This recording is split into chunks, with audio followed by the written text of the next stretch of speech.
Hello students, मेरा नाम विकास वशिष्ठ है, आप जानते हो। ठीक है। और हम क्लास 12 का नेक्स्ट टॉपिक कर रहे हैं, सॉल्यूशन चैप्टर का वेपर प्रेशर। मान लीजिए मेरे पास कोई लिक्विड है और वो क्लोज कंटेनर में रखा हुआ है, तो लिक्विड की वेपर बनेगी और ये लिक्विड की वेपर लिक्विड की सरफेस के ऊपर एक प्रेशर लगा रही होंगी, उसे हम वेपर प्रेशर बोलते हैं स्टूडेंट्स। ठीक है। तो इसकी परिभाषा देख लेते हैं।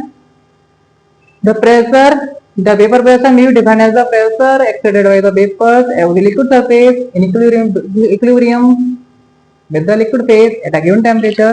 कहने का मतलब मेरा ये है, जो इस लिक्विड की वेपर इस लिक्विड की सरफेस टॉप सरफेस के ऊपर जो प्रेशर लगा रही होंगी उसे हम वेपर प्रेशर बोलते हैं। ठीक है।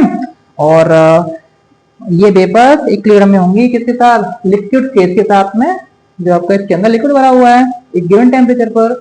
कुछ वेपर प्रेशर डिपेंड करता है कुछ फैक्टर्स के ऊपर। ठीक है। तो पहला आपका जितना नेचर ऑफ लिक्विड, जितना वोलेटाइल लिक्विड होगा उतना इसका वेपर प्रेशर ज्यादा होगा। जैसे अल्कोहल ज्यादा वोलेटाइल होता है वाटर से। नेक्स्ट, क्योंकि वोलेटाइल का मतलब होता है इंटरमोलिकुलर फोर्सेस जितनी वीक होंगी किसी भी सॉल्वेंट के अंदर, किसी लिक्विड के अंदर, उतना ज्यादा भाप बनाएगा, उतनी ज्यादा वेपर प्रेशर बनाएगा वो।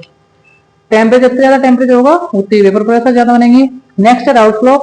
राउट फ्लो कहता है it is stated that the partial pressure of each component of a solution of the solution is directly proportional to its mole fraction in a solution. क्या मतलब मेरा ये है, मान लीजिए मेरे पास इसमें दो कंपोनेंट है किसी सॉल्यूशन के अंदर।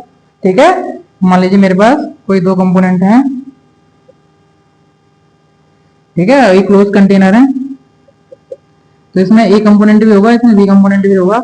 तो ए कंपोनेंट के जितने ज्यादा मोल फ्रैक्शन होंगे उसका उस ए कंपोनेंट का मोल, जितने ज्यादा मोल फ्रैक्शन होंगे उतना उसका वेपर प्रेशर ज्यादा होगा। ऐसे ही बी कंपोनेंट के जितने ज्यादा मोल फ्रैक्शन होंगे उतना उसका वेपर प्रेशर ज्यादा होगा। ठीक है। तो मैंने इसको सॉल्व किया। अगर मैं प्रोपोर्शनलिटी डालूंगा तो मुझे कांस्टेंट लगाना पड़ेगा, तो P A is equal to P not A into X A. ऐसे पी ए पी बी में मैंने प्रोपोर्शनलिटी हटाया तो कोई कांस्टेंट लिखा है P naught B into x B. ठीक है। ये फॉर्मूले दोनों इंपोर्टेंट होते हैं। पी एंड पी जो होते हैं मेरे पास पार्शियल वेपर प्रेशर होते हैं कंपोनेंट ए एंड बी के। और एक्स ए का मतलब या फिर जीटा ए और जीटा बी, ये मोल फ्रैक्शन होते हैं, ये कंपोनेंट और बी कंपोनेंट के। और P not A and P naught B क्या होते हैं? ये वेपर प्रेशर होते हैं pure component A and B respectively. Thank you.